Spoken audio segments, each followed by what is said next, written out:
I want to show you some cool containers for batch cooking that I bought. So for example, when I make the soup, I bought this amazing thermopot. It's from Black & Blum, and look at that.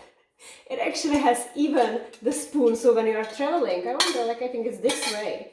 When you are traveling, you can take it with you, and it's magnet. Amazing. It's quite large. It's like 400 milliliters and keeps it nice and warm. So that's number one. If you don't want to spend too much money, what I actually even bought, I use it for the batch cooking, so it's plastic. But for traveling and batch cooking, I bought it on Amazon, and I don't remember how much I paid, but I can check it for you.